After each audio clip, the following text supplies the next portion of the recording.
Bulletcast for life.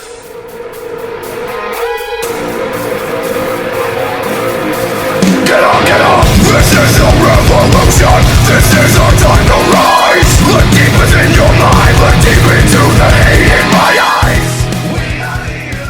eyes. Ladies and gentlemen, you know the name, you know the voice, you know exactly why I'm here. Just in case if you don't, I'm a 23-year-old piece of gold, the messiah of the microphone, the greatest sports recreational podcast in the world today, the Pod Father. And yes, I'm your current reigning defending Bulletcast champion, Kyle O'Reilly, Bobby Fish, Roddy Strong, Adam Cole. Undisputed, all that good stuff. Brandon's on the line. How you doing, man? You know, I'm doing okay. The WWE show I went to, Hell in a Cell on Sunday, was not the best show in the world, but watching AEW on Wednesday yesterday really picked me up. Absolutely. You know, we're gonna get into that here. We're gonna get into that, especially with some of the fan mail questions that I received. But you know, we're gonna kick it off talking about Smackdown on Fox. It was the premiere episode on Fox. First of all, Brandon, what did you think of the overall feel and the set of Friday Night Smackdown? The set, I did quite enjoy the set. I thought it was a nice little change-up of design. It's not a complete, it's a little different, or maybe a lot different compared to what the Raw set is. So it definitely sets them apart. The overall feel and the presentation of the show, I didn't feel as though the reports and rumors that it's going to be more sports-oriented didn't really live up to all that hype. Yes, they had like a tail of the tape for Kofi and Brock, and they brought in Cain Velasquez, but for the most part, it just kind of seemed like a regular old WWE show. I think the sports-centric feel is gonna take a couple weeks for that to pick up. But yeah, man, I mean, I enjoyed the half circles that they walked through. I thought they were gonna open up kind of like portals. I thought, oh my god, this is gonna be cool, but they didn't. So, I mean, it was fine. You know, it was interesting. The pyro looked awesome. Vinnie Mac showing up as he always does from time and time when it's important was great. He and Stephanie. But we're gonna talk about probably the biggest thing from SmackDown on Fox. Brock Lesnar is the new WWE champion. We knew it was gonna happen. We knew it. The rumors and speculations were Brock was gonna have a match for the title on this show. And we all knew he's going to beat Kofi. But 8 seconds to end a 180-day, 6-month reign in 8 seconds. Now look, like I said, we knew Kofi was going to lose. But he was done dirty. And I'm not talking about the man Kofi. Now, he had a great run. I'm talking about the character Kofi Kingston. I mean, they made me cry when this man won this championship.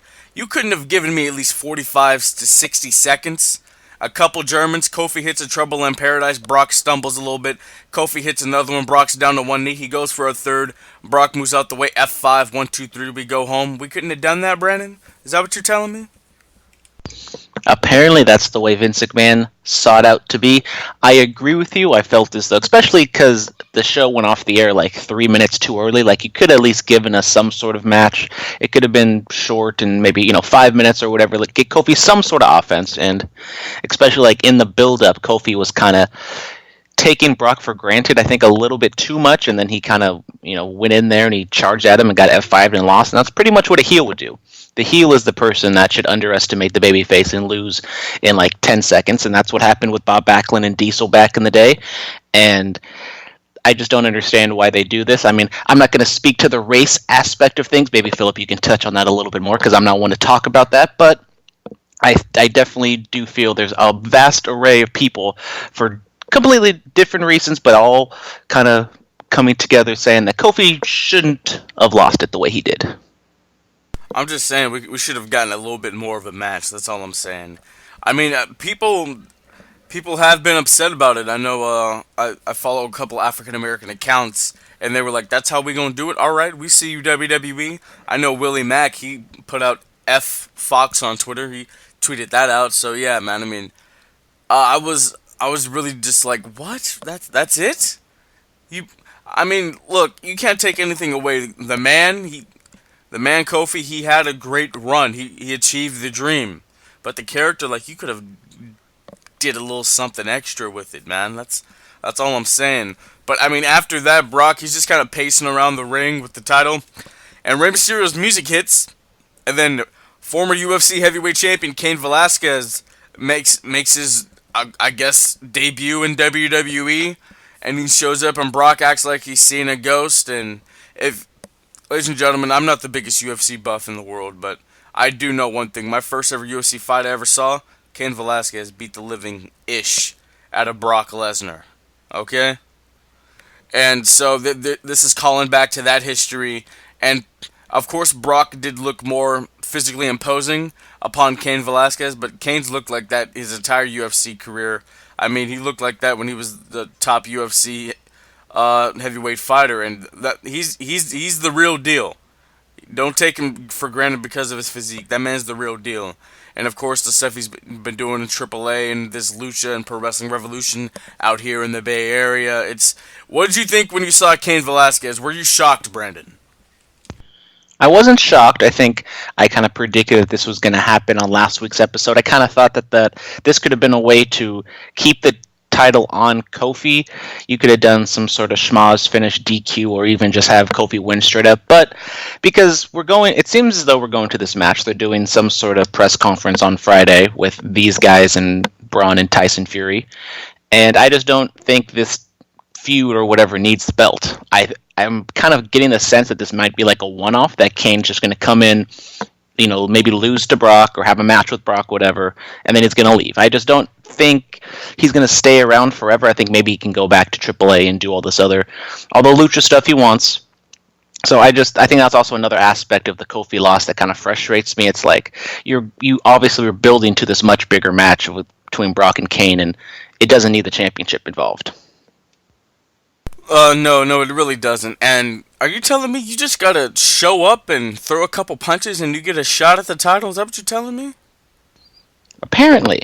Matt, look, when a smaller guy has that thing, I might hop the barricade and throw a couple, and I might get a shot. We don't know. We'll see. Yeah, man, I was shocked. It was spoiled for me because I was an idiot and went on social media during the time of the show, and I was like, "What? Cain Velasquez?" Because I saw he was going to be at some show out here the day after. But it was interesting to me. It really was. There are all those memes going around of Rey Mysterio's like, "That's the guy that beat up me and my son," which that's pretty funny. But yeah, what are your thoughts on the UFC background of Cain and Brock Lesnar and their little rivalry there? I mean, I didn't really watch UFC back then, but I definitely know the history between them two. I mean, Kane was the guy who took the title off of Brock. Despite, as you kind of said, Kane doesn't have the best look in the world compared to other wrestlers, and he's a little flabby, but he still is a badass in the ring, and he's looked good in the few wrestling matches that he's had. I think it's going to be a fun little dynamic if Brock and Heyman are on one side and then Ray and Kane are on the other side. It's just, especially because Ray has never really been relied upon to cut promos and talk, even though we did see on Raw, he did cut a pretty good promo. We haven't really seen Kane talk. He is bilingual, and maybe, they might have alienated the African-American community, but they're definitely trying to bring in the Latino community with this feud. They are. I wonder how that Velasquez and Lesnar match, or fight, I should say, would have went if Lesnar didn't have diverticulitis at the time. Because I mean, that was a big hindrance on that fight. I'm just wondering if Brock was at 100% health, would he have picked up the dub that night? All these things are very interesting. I mean, yeah, if he didn't get diverticulitis or he got it fixed right away, he could possibly still be in the UFC. He could have had, maybe he could have been the longest reigning UFC heavyweight champion of all time. Who really knows what could happen with Brock Lesnar? Yeah, for those of you that don't know, diverticulitis is like some sort of inflammation of the lungs or whatever. Anyway, like Brock was on knocking on death's door. That's how bad it was. It deals with the digestive system. Yeah, but there's something with the lungs too. There's a form of inflammation I've read. It's like multiple things in one. It's nasty. And we're gonna move on to Kevin Owens firing Shane McMahon. How'd you like the ladder match on SmackDown? The match was okay. I mean, they didn't really go two balls to the wall. There were some big spots here and there. I mean, it was what it was. I don't really have anything really to say about it positively or negatively. Maybe, selfishly, they could have had it at Hell in a Cell, but it's cool. Yeah, the best in the world is gone from WWE TV. That was the highlight of SmackDown. No more sweaty Shane McMahon. Dude, Shane sweats like that because he's putting in all this work. That's all that it is, man. He's putting in all that work. I mean, when you put in work, Brandon, you don't sweat. I mean, not to that extent, and almost look like you're gonna keel over and pass out, or maybe even worse. Maybe even worse. All right, Dwayne "The Rock" Johnson, the most electrifying man in all of entertainment and all of sports entertainment, shows up, kicks off SmackDown. You have Becky Lynch getting all the smoke, and they're making fun of King Corbin. Now listen, I'm a Corbin guy. The head of the BC loves King BC. This was hilarious. Brandon, what are your thoughts on Becky Lynch and The Rock making fun of Corbin? And Becky, she looked like an absolute star in the ring with Dwayne. I quite enjoyed this. It makes sense to have The Rock come out there for the opening, well, I guess second segment, because McMahons have to get their shine and they have to be out there first. But I did like that The Rock was out there with Becky and kind of giving a little bit of the rub to Becky and maybe kind of telling people who have gone away for 10, 15 years that, look, women are respected and they're like real wrestlers and they're entertaining in not like a sexy sort of way. So I think that was kind of a nice little way to give the rub to Becky. I think Corbin also kind of got a rub from it for being the stooge and selling. I mean, I think this is kind of what Corbin's shtick is going to be. It's just going to be him coming out there, being overconfident, and then getting run down, and occasionally maybe winning a match here and there. But I think all involved, it worked quite well. It was just, I mean, the other thing is it's kind of like a one-off thing, which is kind of what happens on these big, legend returning shows, that they just kind of have something in a bubble and it doesn't really go anywhere. But it was entertaining for what it was. It was. It really, really was. Of course, Rock hitting his moves, the rock bottom, and then the people's elbow. Becky with a leg drop, and it was the punches back and forth. I'm like, oh wow, this is pretty dope, man. It's just great to see where Becky's come from. I mean, since SummerSlam 2018 all the way up until now. I mean, this organic rise to becoming the man. And has there been oversaturation with the word and then the man's man stuff? Yes, absolutely. But she's still over as all hell. So it's good to see that. It hasn't really died down. And who was here ever since the beginning, banging on the Becky Lynch drum? It was your boy. Yes, it was me. I mean, I know you were there since the Irish jig. I know you were there since then. I came in a little bit later when she had the darker hair, and I think she was like heel with Sasha. Something like that in those days of NXT. But, I've been on that Sasha Banks bandwagon since before she was the boss. So, we both have been on the early rises of these four horsewomen, I didn't catch on to Charlotte until that match with Natty in NXT. I didn't really catch on to Bayley until, she really became the underdog and won the title from Sasha at TakeOver Brooklyn, the first one. So, we've been on the come up with these women. We understand. Give me that Becky. All the OG listeners know. Ha Oh, good times. All right, we have boxing heavyweight Tyson Fury getting into a little kerfuffle with the boy LeBron Strowman. What are your thoughts? It kind of came out of nowhere. I thought it was going to be a one-off thing, but obviously it wasn't. We're going to get to that in a little bit. I'm not the biggest boxing fan. I know who he is. I don't really know a lot about him, but in these past few days, I've kind of found out that he might not be the best person in the world, and he said some very vile things. What are these things? Can you elaborate for our dear listeners? Well, you can look it up for yourself, but apparently he said some like homophobic things. He says that like a woman's role should be in the kitchen, and stuff like that. Oh, hey, that's 2019. Like, times have changed, bro. Why are people? Wow, what's his gimmick name? The Gypsy what? The Gypsy King? Yeah, but is this guy like, what is he, like Irish or something? I believe he's British. British? Okay. Yeah, a customer of mine, I was at work last night, and he came in, he was talking to me, like, yeah, man, you watch wrestling, right? I'm like, yeah. He was like, what do you think about that Tyson Fury, Braun Strowman thing, man? And, a guy who hasn't watched wrestling like 20 years, he's intrigued by it because of Tyson Fury, so it does have some crossover appeal. He felt that it was way too gimmicky, which it has become, especially with that thing that happened on Raw that we're going to talk about. But I don't know, man. Boxers have come into the WWE world. I mean, Ali was the first, and then Tyson, of course, his stuff with Austin, and then, of course, Mayweather knocking out, big air quotes on knocking out Big Show at WrestleMania 24. So it's going to be very interesting to see how this plays out.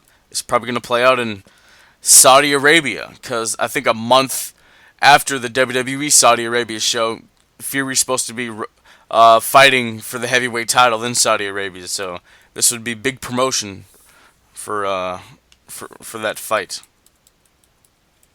Just have to wait till Friday for that press conference to see exactly what happens. Absolutely. All right, we're going to get into outside of the ring. Smiley Kylie Ray is appearing at All Glory for Impact Wrestling. It doesn't say that she's wrestling, doesn't say that she signed anything, but I thought she was going to retire, man. What's going on with Kylie Ray? I don't know. This is a very interesting situation. I mean, at first it seemed as though she was released because she was having some mental health issues or whatever. Maybe she didn't want to wrestle anymore. It is Mental Health Awareness Day, so if you guys need help, there's resources out there, and, get yourself all good because there are people out there that care. But anyways, Absolutely. Kylie Ray, I mean, she's a good wrestler. I kind of enjoyed her. I thought she could have been, something special in AEW, but maybe if there was something to it, if there was something else that nobody else is talking about, I mean, I'm glad to see her back in the wrestling world. Yeah. I hope everything's okay with her. I saw her interacting with fans at StarCast. She seems like just the sweetest person ever. So I hope everything's okay with her. Brandon, are you a Master P fan? I mean, I loved his what was it? The kid show, Little Romeo. I remember his show. I like that show on Nickelodeon. Yeah, well, Master P's getting into the wrestling business. He reportedly buys Hog, House of Glory. It was a TMZ video. There was Master P along with his son, Romeo. He's not Lola anymore. And then, of course, his daughter, Symphonique Miller. She had a show on Nickelodeon. I think it was called How to Rock. It was very entertaining. Anyway, he says, we're getting into the wrestling business. Vince McMahon, you better watch out. You in trouble. So it's going to be very interesting to see what Master P does in the wrestling world. House of Glory, it has a nice brand. I mean, that's very, very interesting. I don't know, man. Can Master P really elevate House of Glory? I don't know. I'm not the biggest House of Glory fan. The only real thing I know is that that's where Private Party came from. The Young Bucks did a little run-in, had their match at House of Glory.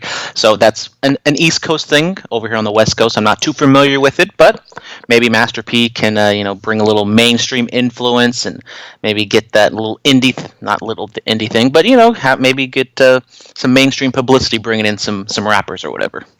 Absolutely. I think he said he was going to combine a hip hop and wrestling, which is going to be very interesting to see. So maybe there would be more prominent roles for African Americans in this promotion. When he said House of Glory, I don't know why I thought Tommy Dreamer, because House of Hardcore. I don't know why I thought that for a second, but that I don't know, man. I mean, people who, like Dixie Carter got into the wrestling business. I'm not saying Master P's gonna do to House of Glory what Dixie did to TNA. Then, of course, Ted Turner got into WCW and all that other. But I don't know, man. It'll be very interesting. Master P had some kid sweatpants out back in the early 2000s, and I had a pair. I was looking pretty fly on the playground, I might say. Master P can ball. He could have probably been in the NBA if he really wanted to. If he really wanted to, man. He knows. He knows what's up. But shout out Master P. Hopefully, I think if there is some sort of like ECW, like hip hop type thing going on with House of Glory, I think that could be interesting. It could. I think Wale'd be perfect for that. Freestyling guys to the ring. That'd be dope. That would be dope. I'm a big fan of Wale and his wrestling freestyles. I don't know if Master P and Wale really have a relationship, but you never know.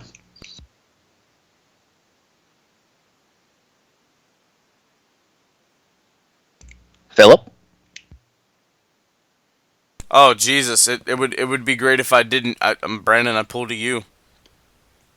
You never pull at me. I went to go, sip some drink, and you're over here just muted. That was a lovely, 5-second. I don't know. You got muted audio. You got some drink, or you got some drank? I got some drink. Don't let the people know what's in the cup, though. What you sipping, huh? A little bit of the bubbly. No, it might be some. I'm drinking coffee at 1 o'clock in the afternoon because I'm a savage. Oh, there might be a little yak in that cup. All right, so the immortal Hulk Hogan wants one more match, brother. WrestleMania 36, Tampa, Florida, and he wants Vincent Kennedy McMahon. If this does happen, I pray to God that it doesn't. Vince will be, 76, 75? Hogan will be 66, 67? Look, I'm surprised he had a decent enough run as it was going up until 2005. If he had just retired from the ring there, it would have been fine, but he and Flair basically ruined their careers and went and wrestled in TNA for a couple matches. Look, Hogan, we don't need to see that. We really don't. Look, just be happy with the fact that people do pop for you even though you said the things that you did, okay? I don't need to see it. I really don't want to see it. But if it happened, of course I'm going to watch it. My thoughts exactly, even though I might not watch it. But if it's on WrestleMania, I guess I have to watch it because, that's the one thing about these shows, like Saudi Arabian stuff. We got to watch it because we got to cover it. Yeah, man. I might just watch the Hogan match to see how bad it is so I can just bury Terry. Just bury him on this show. Their match at WrestleMania 19 was actually pretty good, but that was also like 20 years ago, so. Yeah. And they were old back then. Yeah. Hogan's been old since 85, brother. Alright, Jay and Silent Bob were kicked off of Smackdown.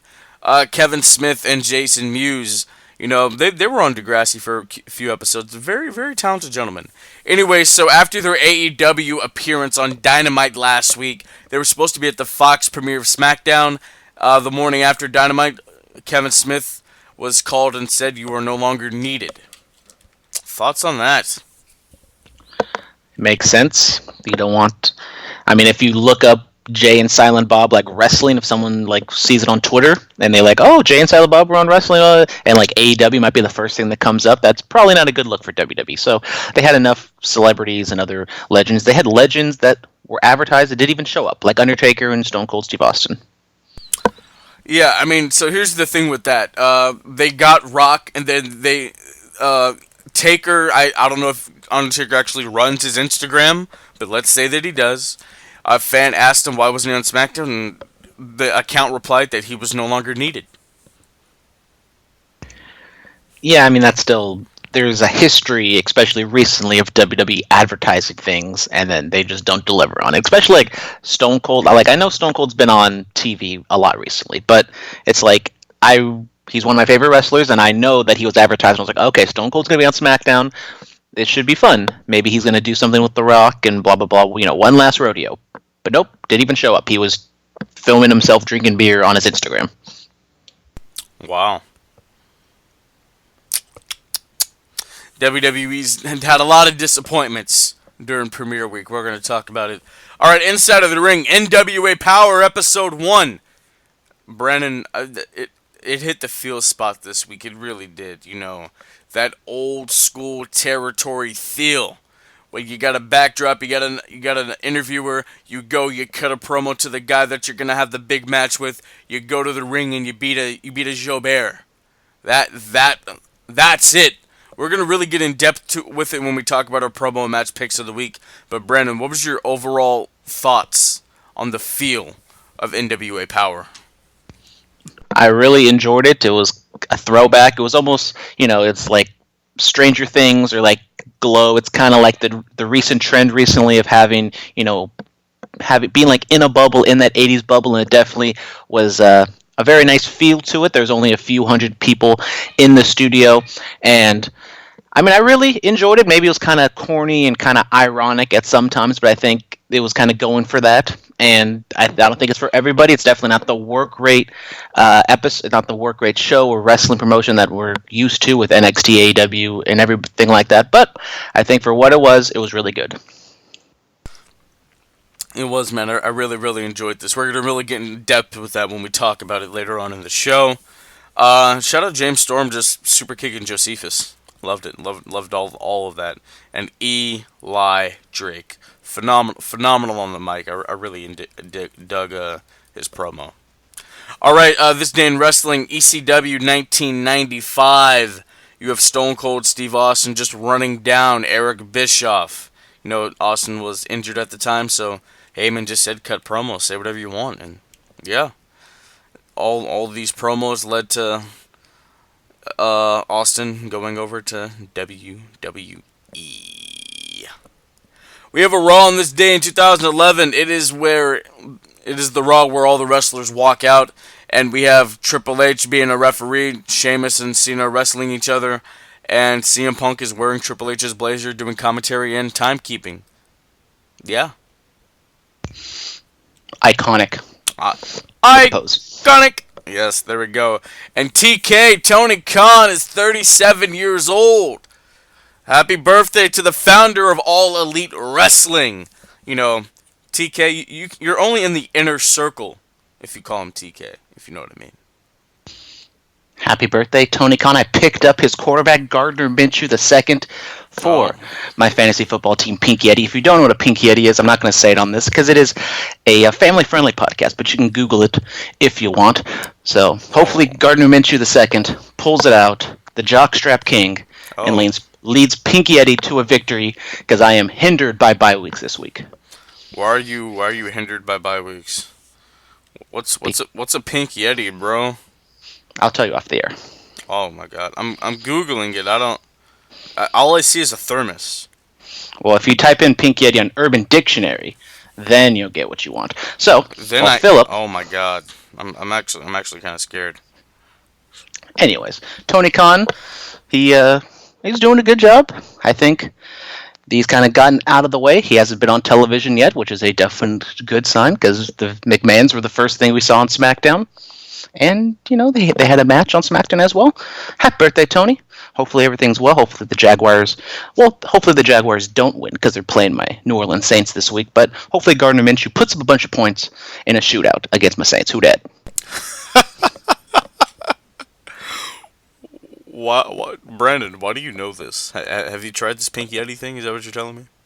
I have not tried it. I just looked up Urban Dictionary for some team names, and Pinky Eddie came out. And there's a Yeti thing on the icons that you can pick to, you know, be your team logo. And I was like, you know what? I'll do Pinky Eddie. Hey, look. If you're out here giving yourself Pinky Eddies, gentlemen, you need rehab. That's just weird. Yeah, that's just weird. Your thing's gonna fall off now. All right, let's get into the fan mail. Jack of all trades. Hey, no Hell in a Cell recap. Was the ending that bad that you couldn't even do one? Yes. Yes, it was. Well, if you would like to listen to my Hell in a Cell recap, you can go over to Curveballs and Chair Shots. Me and my co-host Dominic, we were at Hell in a Cell, and we were on the road home from Hell in a Cell, and we give our in-depth thoughts live in the building of the debacle that was that main event. Audio quality might not be that good because, you know, it was on the road, so there's some background noise, but it's a good listen. I recommend check it out. Curveballs and Chair Shots, wherever you get your podcast. Jack of all trades also says, but the rest of the show was a solid pay-per-view until the ending. All right, look, let's just get into it right here since I didn't do a recap for it. What the hell was that? You know, look, I'm the biggest WWE shill there is. I put this out on Twitter. All right, I love WWE. I love that company. I'm a Titan Towers guy, but god damn. Look, the curb stop spot where he pops right back up solid after Raw, I'm like, okay, I know that's going to happen at Hell in a Cell. But to proceed with like 10 more curb stumps and a pedigree, kicking out at one, and then putting, a ladder and a chair over his face and hitting him with a toolbox, and that's not enough, and then he goes to get the sledgehammer, and that's too far? Look, Mick Foley almost died because of this match. Okay, not to mention the red lighting with a red cage. In arena, I heard it looked fine. On TV, it did not look very good. Did not at all. But the sledgehammer was too far, and he does it and gets DQ'd in Hell in a Cell? Look, I would have much rather have Bray get disqualified if that's honestly what you wanted to do with the neck snap and Seth could have been convulsing in the corner or something. You could have done that finish. That would have been fine. And look, if you didn't have plans to put the title on Bray, don't put them inside a Hell in a Cell. This match didn't need a Hell in a Cell. The feud just started. You didn't need any of that. Now, Becky and But Sasha. Phillip, it's October. No, no, no. Look, I'm tired of these goddamn gimmick pay-per-views. If you want to do Money in the Bank as a gimmick pay-per-view, that's absolutely fine. Let's get back to the old days. Where's Judgment Day? Where's Armageddon? Where's No Mercy? Where's Cyber Sunday, Taboo Tuesday, Capital Punishment? Let's get back to all these other ones. Hell in the Cell is supposed to end a feud. Becky and Sasha, their feud is over now. Why? It was inside Hell in the Cell, and they did a damn good job. They were innovative, sitting Sasha on that chair inside of the cage and drop kicking her. That was cool. Suplexes onto chairs. They did a damn good job. Ollie and Orton, it was not. It was decent for what it was. The Kabuki Warriors winning the women's tag team titles. Didn't see that coming. Maybe Asuka can be a badass now, like she used to be in Japan or even in NXT. I don't know. So yeah, man, it was just, yeah. All these takes. Brandon, give them a little bit for the fans who haven't listened to your Under the Radar or even Curveballs and Chair Shots. I mean, I pretty much agree with everything you said. In the building, it was kind of hard to look at. Maybe it didn't help that your boy might have been was lubricated a little bit, but it was definitely different. I mean, the entire crowd was waiting just for this match. I mean, this was a one match show. Everybody wanted to see what was going to happen, and then once the finish happened, whatever you want to call it, no contest, a DQ, just the crowd just erupted. And I've watched most of the show back. I definitely watched the main event back, and it really doesn't capture how loud it was in that building. Maybe they muted the microphones a little bit. Maybe it just didn't come across as loud. But it was deafening. Like, it was something to behold. Just a complete rejection of a match. Something that I've never experienced, probably will never experience ever again. It was definitely a moment, AEW chants ringing out multiple times. And just refunds and, restart the match. AEW, there was a whole, BS chants, all that stuff. But, I mean, it was something to behold. That's all I gotta say, because just you don't really see that often. Like, you might see people like do the wave and the Raw after WrestleMania. They might have fun with themselves, but they're not like outright rejecting what's going on in the ring like this. But everything else, I thought it was a decent pay-per-view leading up to that match. It did hurt that there wasn't any build. There was 3 matches built from SmackDown to this point. I mean, yes, they threw the Charlotte Bayley match on like right after, but I mean, I think that definitely hurt. I think with the season premiere of Raw, the debut on Fox for SmackDown, the show definitely got lost in the shuffle, and it definitely showed with all these matches just being thrown on. It peaked early. The Becky-Sasha match was fantastic, by far best match of the show. Everything else was good to all right. I mean, I'm a little more against the DQ finish with the 6-man tag with Braun, just because you do the exact same thing in Hell in a Cell. So I think that's another finish that people are kind of forgetting, that somebody got DQ'd after like triple teaming somebody for like 5 seconds, which we see that happen all the time. Bro, look, it's the Universal Championship. Like, I don't want to hear anything else of it. I mean, this title is cursed. It really is, man. I mean, look at its run. Finn got injured after he won at KO. He was the sideshow to Jericho in a piece of paper. Okay, Goldberg wins it. It's whatever. Brock won it. We barely saw it. Roman won it. His cancer came back. I don't want to put it like that, but that's what happened. Brock won it again. Didn't see it. Seth won it. He was booked terribly after WrestleMania. Brock takes it back. Seth gets it back. The match at SummerSlam was okay, but he just wasn't being booked right, man. And then this catastrophe of a match, it's get rid of that thing. I don't want to see it. I'm tired of looking at it. And Seth wasn't even on Raw this week. That was a smart move. I mean, I think it just shows that they know that was a disaster, and just let it breathe for a week. Maybe we forget about it. Maybe they don't go back to this feud, but it was just, I think they know that it was a mistake and it was a disaster, so maybe that might help because they're going to get away from it, but maybe they're just trying to let the heat die down and then they're going to try to bring it back next week. Bad move, WWE. Very disappointed. Very, very disappointed. Alright, we have Robert Walker. Hey guys, with WWE dropping the ball with The Fiend at Hell in a Cell, where does he go from here? And it was smart not to book Seth on Raw the night after, because honestly, they ruined his character. Yeah, the character Seth, I don't know how he's going to recover. I really don't. I don't know how he's going to recover.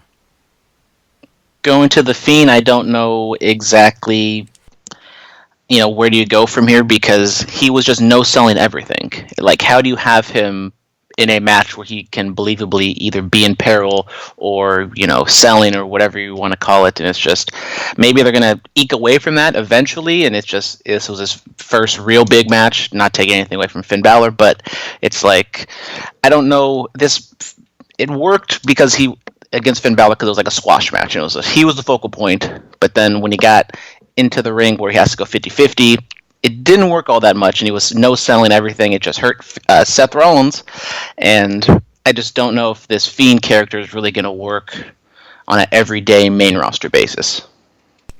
Here's another thing. That match went way too long. Honest to God, I thought we were just going to have 4 matches on this pay-per-view. I'm like, oh my God, that would have been so cool.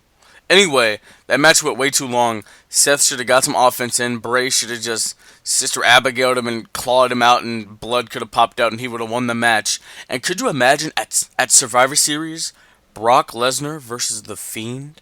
Could you imagine that? No, because I'm pretty sure they're not going to have Fiend no-sell the F5. Why not? Because it's Brock Lesnar, and he's the biggest star they have, and he's protected over everything else, even though he's never there, and he's really good, but he's just not showing it. Either he doesn't care, or he's not booked to care. It's complicated. Look, I don't know, man. I really don't. I mean, Brock Lesnar wrestling on WWE TV on Smackdown. The last time he had a match, Facebook wasn't even invented. No, the iPhone wasn't even invented yet. I'm throwing out all these Brock stats. I'm sorry. Teenagers weren't even invented yet. What? Like, teenagers weren't born yet because it was so long ago. Oh. So I see what I did there? Oh, I got you. I feel you. All right. Let me get to another fan mail question. Oh my God, Hootie Who 420.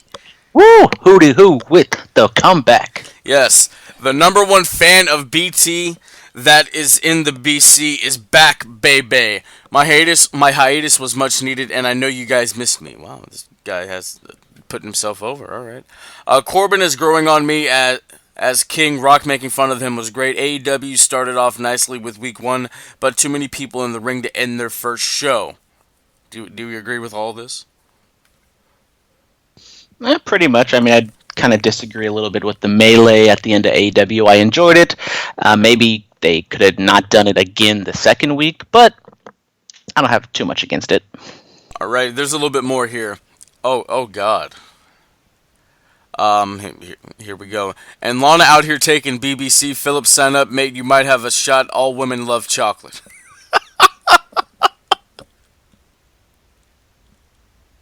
No comment. Nice to be back. If there's a BC Hall of Fame for fans, I better be the first inductee. That's probably the best fan mail we've ever gotten here, man. That was great. It really was. All right, Robert Walker again. Oh wait, no, that's the same one. My bad. All right. Do we have anything from the Copenhagen guy? Yes, we actually do. Copenhagen slid into the DMs while we were recording, but he also did send in something earlier on in the day. Jeez, he has a lot of stuff. So first, he has, guys, will there be any more collaborations with other podcasts or any more interviews? Oh, wait a minute, that was an old one. I don't know where the hell he is. Let's see. Hold on. Okay. Saturday. I run Kofi has... Oh, the run Kofi had was way better than expected. Well deserved. Such an inspiration. But it all came crashing down in 8 seconds. And then he wants to know, where's the Hell in a Cell recap at? Well, I obviously didn't do one because, yeah. What else is there? Hey, Phillip, I messaged Brandon's... So many. Yeah, I know. Hey, Phillip, I messaged Brandon's other show, and I want to hear you on that show talking wrestling and sports. Also, since Pyro is back, guys, what's your favorite entrance with Pyro? Well, first of all, when am I going to be on Curveballs and Chair Shots, Brandon? I mean, I don't know. I'm not the runner of the Curveballs and Chair Shots Twitter. That's Dominic. Wow. So you're gonna have to run it. You're gonna have to run it through him. We usually do it on the weekends, either Friday or Saturday. And I was just talking about sports right now, and you're completely lost. What do you mean completely lost? I make sports references on this show all the time. Okay? You didn't know what a bye week is. I know what a bye week is.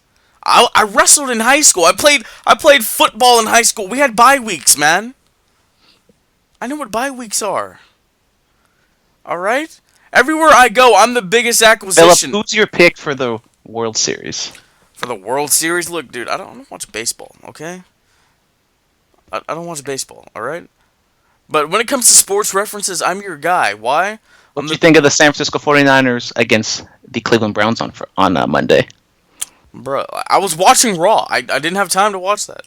I apologize. Look, all right? Thoughts on NBA in China? NBA in China is going to be fantastic. They're going to have some more Yao Mings. It's going to be great. It's going to be phenomenal. All right? Now, look. I don't think it's going to be phenomenal because I don't think the NBA and China are going to work together ever again because China hates the NBA. They should. It'll be great. They like what WWE and Saudi Arabia got going on, NBA and China, they can have that going on. But look, man, like, I get the sports references, okay? Like, I'm a wrestling coach. I'm Belichick. I can make one of these kids Brady if they let me. All right? If they let me. For sure. That's all I got to say, man. You see? You think I don't know what I'm talking about here? Come on now, man. All right, and then what was the pyro question? What's your favorite entrance with pyro, Brandon? Is it Dave Bautista? No, I think I'm going to go with one you maybe not would think I would pick, but I'll go with Randy Orton's old pyro. Back in the day, he'd pose and he had the rain of pyro going behind him. I thought that was pretty cool. It was. If anybody else tries to do that pose, you look like a complete douche. But Orton, he does it so perfectly, and that because he is a complete douche. Wow, dude! Like, come on, the "Hey, Nothing You Can Say" theme song was badass. Apparently, Randy hated that thing. Apparently, he hated it. Hey, nothing you can say. Batista's obviously great. I mean, anybody who is a fan, they did that entrance as a kid. But I think Edge, when he had the pyro and the smoke, fire entrance. That was dope. And the Dudley Boys. I like the Dudley Boys, even though it's very minimal, but very effective. Yes. Or Sting in WCW with just thunder coming out of nowhere and just bolts randomly happening. All right. Oh, Jesus. Brandon. Read it, Phillip. Hey, guys. Do you think Lashley can join Jericho's new group since he's seen Lana's Inner Circle?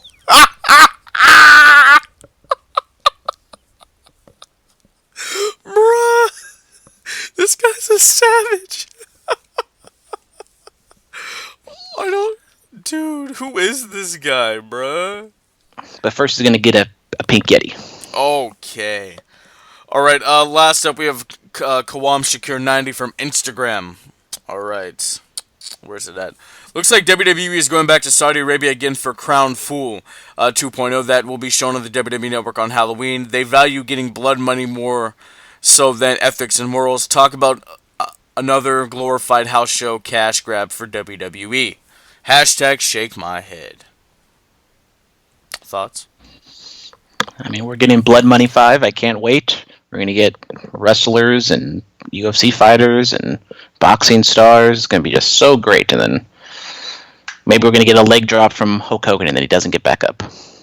Good. Hope it never gets back up again. He also says the Universal title definitely needs to go. Thanks, man. Alright, we're going to get into Monday Night Raw. Tyson Fury and Braun Strowman brawl. What a great way to end Raw.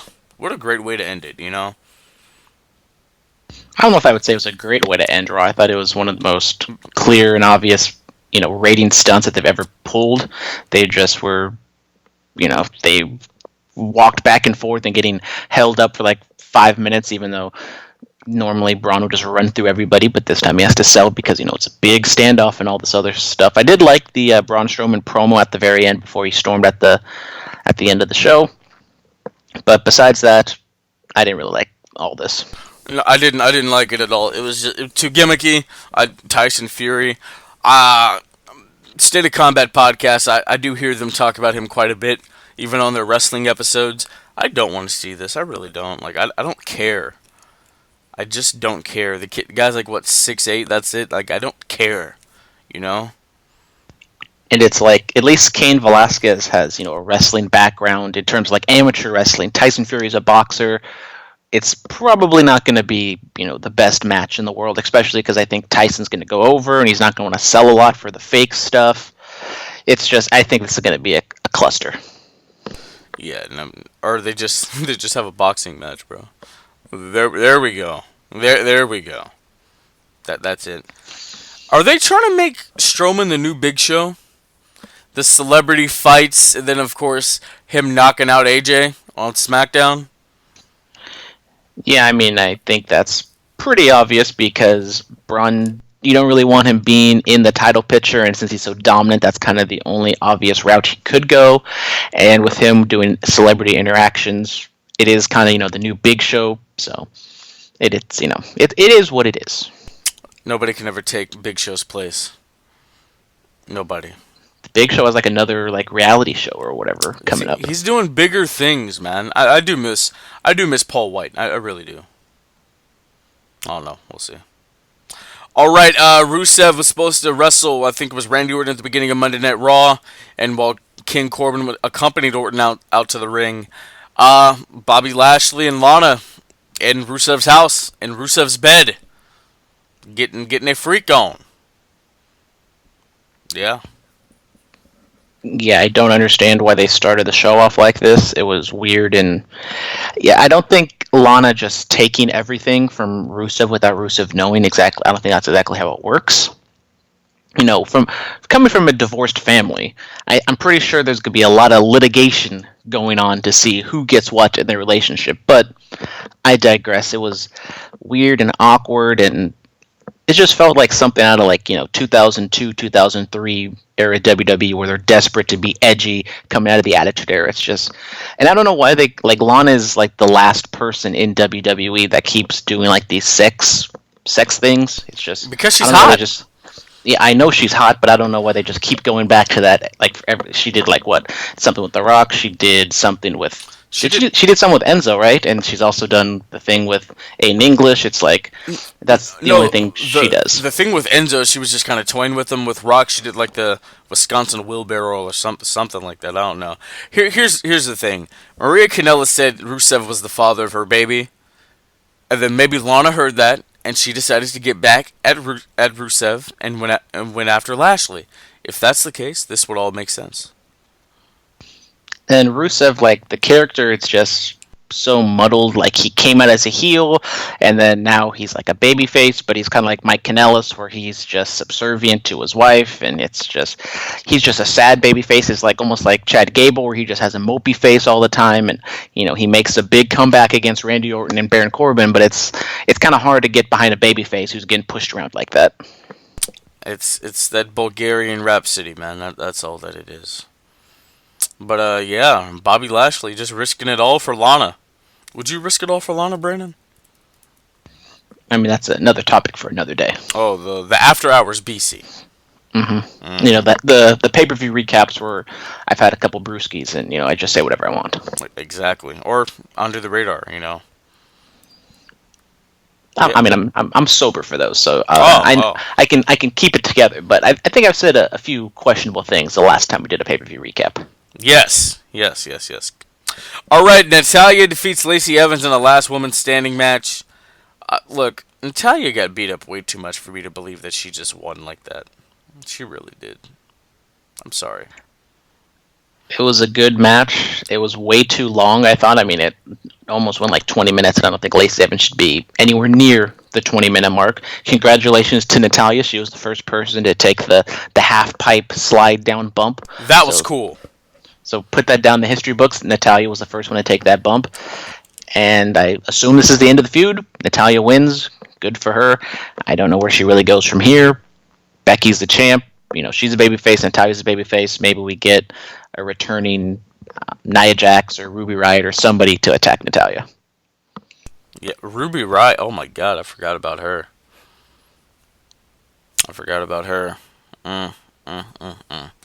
I mean, there are other women on the roster. She could feud with Tamina, 24/7 champion. Former 24/7 champion. I told you on this show at the beginning of the year, I said Tamina will win a title, and you said that's the hottest take I've ever done. Well, yeah, Brandon, I was right. I was right. Play the tape. Where's the tape? I need to hear it. Dude, that's a lot of hours of going back. That was a while ago. I can't even tell you what. It was before the 24/7 title was a thing. I can tell you that. I think this might be like a legit record, the longest tenured person to ever win a title for the first time. Yeah. I mean, how long has she been with the company? Like, well over, 10 years or something like that? Just about 10 years coming up, yeah. And she finally got to run with the strap. Hey. For about a half hour. It was great. It was great. It was amazing. I loved everything about it. I really did. All right, the Viking War Raider Experience defeats Dolph Ziggler and Robert Roode. Look, when he has the mustache, call him Robert. When he just has the beard, call him Bobby. Let's get that straight. Let's get that down packed right now. It was a okay match. A match with no build, you would think, with the tag team champions in the match, they would be doing something. And now they're going to have the tag team titles on the line next week. I assume Viking War Raider Experience get the titles off of Rude and Ziggler. Maybe they split them up. One goes to Raw, one goes to SmackDown. I really don't care. But I think this is a nice point to, once the draft is over, have, this be the era of the Viking War Raider Experience, and they're the champions going forward. Sure. I don't really care for these guys either. I'm sorry. Aleister Black defeats the Singh brothers. Where the hell is Jinder Mahal? I mean, I don't know. I don't follow him on social media. I thought you would know. Wow. You don't follow the modern day Maharaja. How dare you, man? I mean, is it lit? Maybe should I give him a follow? I mean, he's the real Punjabi playboy. You might have to go give my boy a follow. But Aleister Black defeating the Singh brothers, dude, it's fine. It's whatever. I forgot they existed. I'm not gonna lie to you. I really did. I kind of forgot Aleister Black existed too. He just kind of came out of nowhere, does the handicap match, and buries the poor Singh brothers. They have nowhere to go now. The 205 Live is dead and buried. It's still on, Brennan. Is it still on? It's on Thursdays. Yes, it is. I thought it was on Fridays. Friday. It's on Fridays after SmackDown. I'm sorry. But then it was supposed to be after the Fox show, but then it wasn't. They just ran a recap, and it was just it's whatever. NXT UK is on Thursdays now. I'm sorry. My apologies. Yeah. All right, the OC, the original, the only club that matters. Yes, they defeat Lucha House Party, and then they just run havoc over them. Nobody got hurt. That's all they can ask for. It was a match that was just there to fill time. Yeah, man. Yeah, that Lucha House Party's... Is Sin Cara in that? No, right? It is Kalisto, Lindsay, and Grand Metalik. Oh, then I love Lucha House Party. I love these guys. Absolutely phenomenal. Kalisto, Baron Corbin, hell of a chairs match a couple years back. All right, the Kabuki Warriors defeat Becky Lynch and 10-time Women's Champion Charlotte Flair. Yeah, Brett. You witness history, Brennan. The only woman to win 10 world championships. Dude, how was that? It was a thing that happened. Apparently, I am good luck for Asuka. I saw her win the championship at TLC. Apparently, I'm bad luck for my girl Bayley, who last time I think I saw in a championship match, she lost to Alexa Bliss at whatever it was, Payback or whatever, 2 years ago. So I'm sorry, Bayley. It's all my fault. Yes, it is. Asuka with that green mist. There's different levels to mist. Did you know this? I am not up to speed on the levels of mist. Talk about this match while I look up the. I want to get all of this correct. Well, it started off with the Miz TV segment with Becky Lynch and Charlotte Flair. I thought it was enjoyable. They were kind of going back and forth. Still a little tension between them, maybe kind of building up to the Survivor Series because, it's the one time a year that Raw and SmackDown face off against each other, even though they do it at Royal Rumble and Saudi Arabia and basically every other show. But I digress.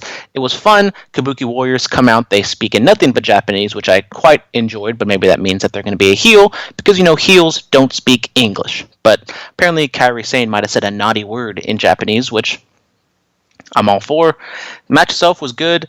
I'm a big fan of the Kabuki Warriors. I love Asuka, love Kairi. I wish they did more with them. Wish they were singles people, but it is what it is. Becky Lynch being pinned on WWE TV for the first time in well over a year or something like that. So it kind of shows that they've really protected Becky, and they're trying to do something with the Kabuki Warriors, but it is the women's tag team titles. Let's see where they are in 2 months. Absolutely. Asuka, let's let Asuka be her, who she is. Let's not play video games. Just let her wear a suit. Let her be a badass, bro.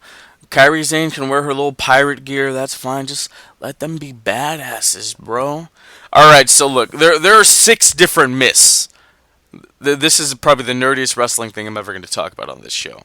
So the green mist, we see it commonly. That's just used to obstruct the opponent's vision for a period of time. The red mist is quite often used to burn your opponent's eyes. Now, that was used by Gangrel, known as his blood mist. We have the black mist, which is, I think Jushin Liger used that, if I'm not mistaken. That's to blind your opponent for several weeks. Tajiri used that on Nydia once on an episode of Smackdown back in the day. Then you have the blue mist, which sends the opponent into sleep.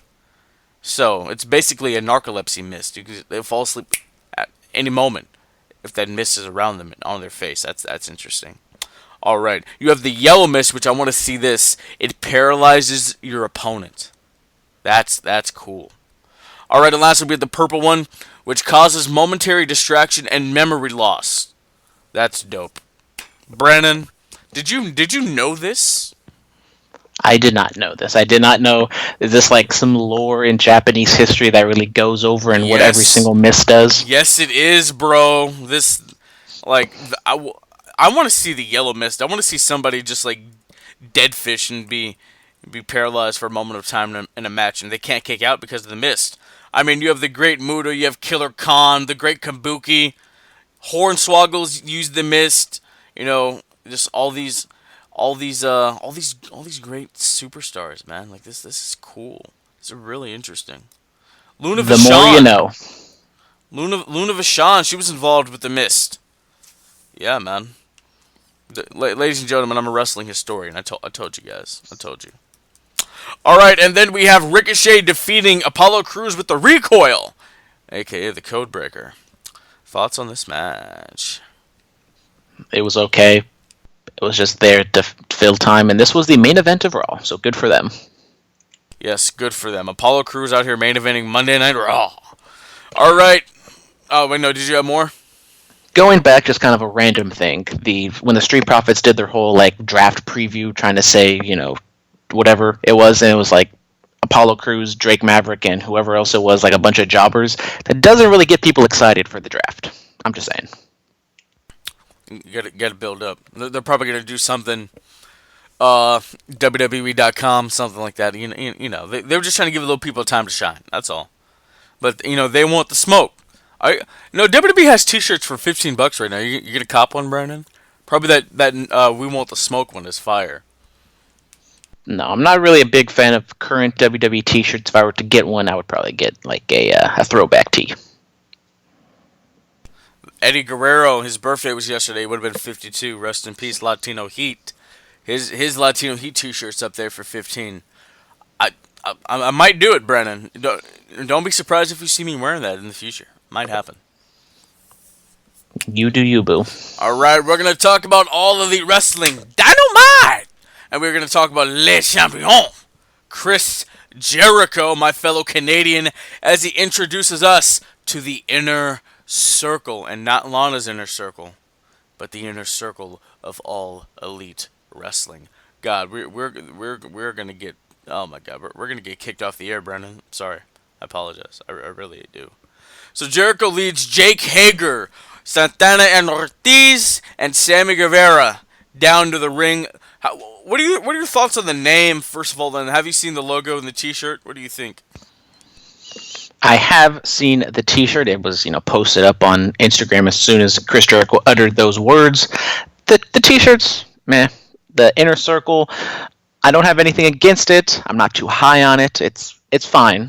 I wish maybe, it could have been a little better. It's not the catchiest thing, but I think it works. Chris Jericho is trying to play up. He's a big star. He's a rock star, and this is his inner circle. So I understand where he's coming from on that one. So, Pro Wrestling Tees, their site crashed because they sold out of Inner Circle T-shirts, bro. Yeah. It's a hot commodity. And the Inner Circle thing, Dusty had 5 friends. in his inner circle, playing on that, kind of trying to little jab at Cody and his family yet again. His Fave 5. Shout out to sidekicks out there and whatever. Yep, you're in my Fave 5. Oh, thank you. Apparently, Who was in the Bulletcast Fave 5 as well, apparently. I haven't decided if we're going to have a Hall of Fame or not. We'll see. Anyway, so, and part of the promo was Jericho saying, "We the people is dead and buried." I was like, "Ha ha!" Yeah. I might be hyperbolic, but I thought this was probably maybe the best promo of the year thus far. I thoroughly enjoyed it. I hope this promo is on our list when we go over that for the Bulletcast Awards 2019. I very much enjoyed it. It got over so many things. Obviously got over the name, got over all the characters and why they're there. But then it also, as you said, it buried the We the People shtick. You don't want, a stale WWE gimmick taking over your show and all that other stuff. He sent shots to WWE. He shouted out Eddie Guerrero on his birthday. There was just so many things. Chris Jericho was a good heel. It was entertaining. It was just everything all in one. And this shows that you don't need to script every single aspect of a promo for it to be fantastic. And let's be honest, when's the last time a scripted promo has been fantastic? I don't really remember. The stuff, I feel like there was some scripting to the stuff Rock and Punk said to each other, or even the Cena Punk promos, but then again, we're talking like 6 or 7 years ago. So, I mean, I think with like those bigger names like Rock, Cena, Punk, they're not fully scripted. So I'm kind of talking, like Seth Rollins, Roman Reigns, like the people of like today's ilk. Okay, so yeah, man. No, I mean there may be a line where you're like, oh, okay, haha, but like the whole promo to captivate you like this, and like what guys did back in the day, like the Punks and Cenas or whatever. No, that's a rare commodity in WWE. Mic skills today. It really is. Yeah, we're even going to talk about a different type of unscripted promo when we get to NWA. Oh, that's going to be great.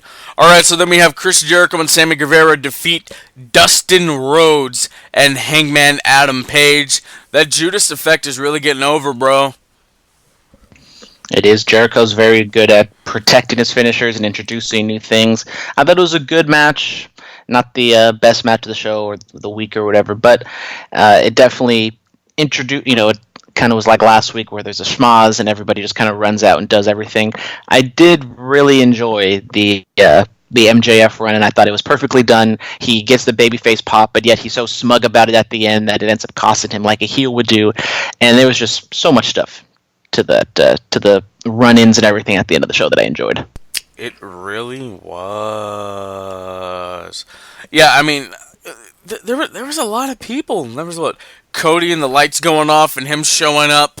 That was cool. The Bucks just coming out there making an appearance, and then Darby Allin, spoiler alert, just hauling ass on a longboard and tackling Jericho. The kid's like 80 pounds. I think he might be at least triple digits, but I really enjoyed this. I kind of wish that Cody is able to purchase the rights to a War Games match, because I think an Inner Circle versus the Elite War Games match could be really fun. I do think that could be fun. That'd be really, really great. Do you know the ratings? Did they win week 2 of the War? I don't think ratings have come out just yet. It's probably going to come out in a few hours. By the time you're listening to this, you should know the ratings. I don't know if you want to get into predictions or who you think would win, but I think AEW is going to sustain, maybe even go up a little bit. I think NXT might falter a little bit. I think the NXT show was just from last week was just so heavy, and it was almost like a takeover. So I think people from NXT might jump over to AEW just a little bit, but I don't think it's going to be anything substantial. That's all very true. That is all very true. I'm just trying to see here. All right, well, we're gonna move on. We're gonna talk about Jon Moxley. Dude, he looked like an absolute badass walking out, man. He had the Atlas security with him, and then he's back to the New Japan gear, so I think that's what he's gonna be doing moving forward. Moxley defeats Shawn Spears. Spears was accompanied by Tully Blanchard, a horseman. Of course, you have Pac on commentary. What did you think of the match, man? The match was a little clunky. I wish Jon Moxley would talk. I want him to talk. I mean, he cut a promo earlier on in the day, and I thought it was just fantastic. Got me super hyped for the show. And I think that's also kind of one thing that I wish they would kind of implement a little bit more is more talking. They're probably not going to do the thing that Jericho did where they stand in the ring and cut a promo for like 10 minutes, but just almost like what the NWA did, just some backstage, on the stage type stuff where you're just talking and cutting promos. And I think Jon Moxley is one of those people who could cut fantastic promos every single week, and they're not utilizing him yet. I think they will get to that. I think Sean Spears, on the other hand, I think he's kind of showing that he's not a top guy. Maybe one might say he's just a good hand. I don't want people to get triggered. But I think, him kind of losing this match, which he should have lost, Jon Moxley, in his debut AEW match. It makes sense. Maybe he is just in that second tier and he can maybe maybe he can rise up a little bit every now and then. But I think him being in the mid card is exactly where he should be. Frankly, to be honest, the Pac stuff was good. And then I did enjoy the Omega Moxley's face off at the end, and Moxley not attacking Omega after Pac hits him shows that Moxley is a babyface, just with a very hard edge. Yeah, I mean, the match was decent. He didn't really get the elevation off of the paradigm shift like he normally does. I guess Spears didn't want to go up that high. Us Canadians, we really don't like to go up that high anyway. The match it was decent for what it was. I do like how Mox, like you just said, didn't attack Omega. Face with an edge. That's cool. I want to see Pac versus Mox. I think that's gonna be dope. Yeah, I mean, I think this definitely, you can have Pac versus Moxley, you can have Pac versus Omega, you can have them in a triple threat match. You can just do all these different things. Just that one little thing of Pac attacking Omega just really opened up a whole bunch of different options you can do. Absolutely. How did Vince let this guy go, man? I mean, everybody in this segment, except for Omega, was under WWE's auspice. So that's very true. That's very, very true. All right, we're going to move on to the AEW Tag Team Championship Tournament first round. Private Party. They pop out at your party. They defeat Matt and Nick Jackson, the Young Bucks. I was shocked. I really was. Didn't expect it was a fantastic match to start off the show. Obviously, an upset with Private Party. The match was a little spotty, but that's kind of how Private Party operates. The Young Bucks, they can be spot monkeys as well. I think they've definitely shown they can be more than that. But I think with Private Party, that's definitely like the new Young Bucks. They're doing all these dives and everything. I thought it was really good. I thought it was interesting that the Bucks did lose in the first round. I think we've talked a little bit about this, where the Elite, the EVPs especially, have kind of reined in and they're not putting themselves over too much, except for Cody. And I don't know if that's a good or a bad thing. I think giving the Bucks, I don't think Private Party is going to win the whole thing. Maybe they're going to give Lucha Bros the championship, or who knows exactly who's going to win. But maybe this is a sign that the Young Bucks aren't going to be in the tag title picture right now, but they're going to maybe face up against Santana and Ortiz in the Inner Circle type feud going forward. And then maybe the Young Bucks challenge for the championships. That is a great possibility, man. Yeah, the Bucks are taking a couple losses here. I don't know how. You don't want to book yourself too strong. You don't want to be Luthez, So it's okay. It's all right. It's fine. Yeah. So Darby Allin becomes the number one contender for the AEW World Title. He wrestles Jericho next week. He defeats Jimmy Havoc. Jimmy Havoc went for a Rainmaker, and Darby bit his hand. That was interesting. I liked the match. It was pretty good. I wish Darby Allin got a lot more offense in, because Havoc was definitely, the aggressor, and he was on top for most of the match, and then Darby makes his comeback.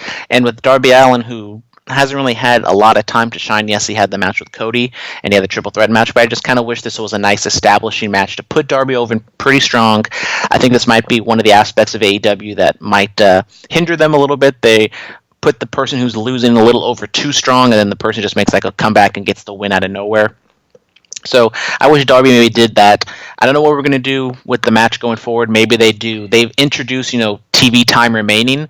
So maybe Darby goes to another draw against Jericho and he can, have that going for him, because I just think this is really predictable to have Darby go up against Jericho, then Jericho just beats him. So I think they could go a bunch of different ways, but I think Jericho just probably wins clean.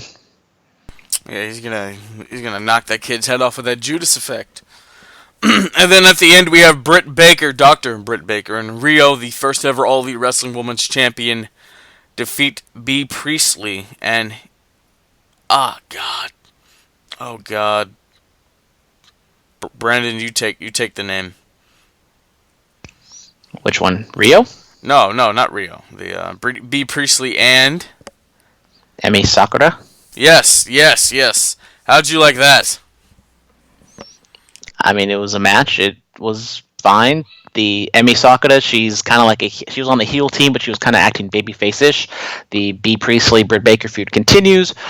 Britt Baker gets the win with the regal stretch with a little mandible claw action. So the doctor, the dentist, hurting those chiclets or whatever the hell they're called. But we're gonna get Britt Baker versus Rio for the championship next week, and that should be fun. We're probably gonna get some sort of run in from B, but yeah, I don't know why they're going to this match so quickly with Britt and Rio, but they're trying to throw some matches out there to hold viewers. Absolutely, bro. Yeah. So who's our superstar spotlight? I got to give it to the NWA. They moved me. They moved me. I think I'm going to go with Chris Jericho. As I said, I thought this was maybe one of the best promos I've seen this year. I thought he had an overall great day on Wednesday. Great promo, decent match, and I liked the aftermath of everything. Keep elaborating on that Jericho spotlight while I answer my front door. Well, I was hoping that I can just get it over with quickly, because I have this stupid dog barking in the background. I don't know if you guys can hear it or not, but I thought Chris Jericho, fantastic. He just keeps reinventing himself. He just, just when you think he's getting a little stale, he switches it up. Now he's the Painmaker, and he got the Inner Circle. Sammy Guevara, I'm a fan of him. I think he's probably going to be the fall guy in the group, which is okay. Jake Hager, we don't know exactly what he can do yet in the ring or his persona, if he's just going to be the quiet guy, the heavy, one might say. Santana and Ortiz, really good tag team. Hopefully they get elevated. Maybe they beat the champions of whoever the tag team tournament winners are. Maybe we get, the Best Friends or Jurassic Express kind of getting on a hot streak, and then LAX just kind of squashes them, but, puts out the fire of the baby faces. So hopefully Phillip is back, because I'm kind of running why would you run out of ideas. stuff to say? You got to be able to go, bro. I'm a 60-minute man. Sorry, I'm about to have some electrical work done here at the estate. But yeah, man, Jericho, he keeps reinventing himself time and time again. I love everything that he's doing. And now we're going to talk about the promo pick of the week. This is Nick Aldis. This is episode 1 of the NWA. Brandon, take it away.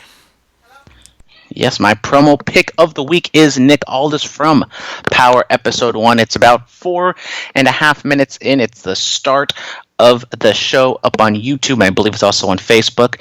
Fantastic promo. He comes out dressed to the nines, has a beautiful woman by his side, and the NWA, the 10 pounds of gold. Fantastic promo. He is a babyface, but he has a little smugness to him, and he just, puts over the match against Tim Storm, and just everything. It was fantastic. Such a throwback. Quite enjoyed this. Look, that was really dope, man. It was. He was dressed down. I loved everything about it. It was like Flair back in the day. Great suit. The NWA. This is where men wrestle. I really enjoyed that, man. It was awesome. And then, of course, we're going to get to the match pick of the week, which is Aldis Storm 3 for the NWA Championship.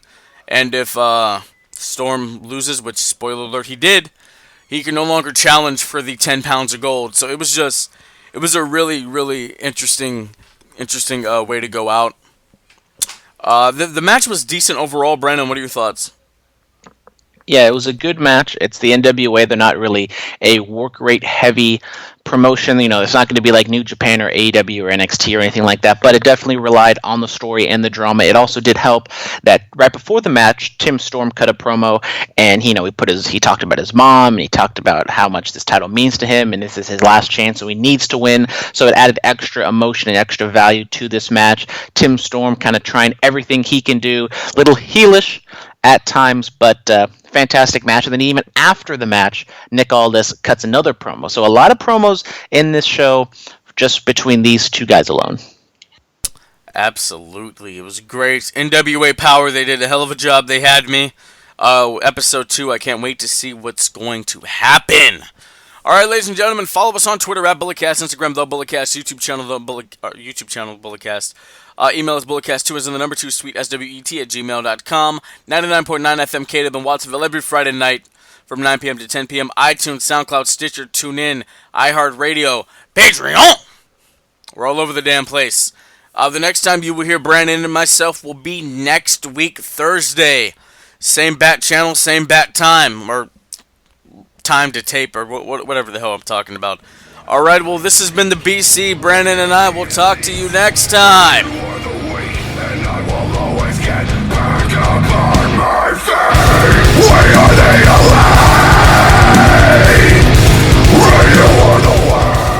This has been the Bulletcast. Thank you for listening.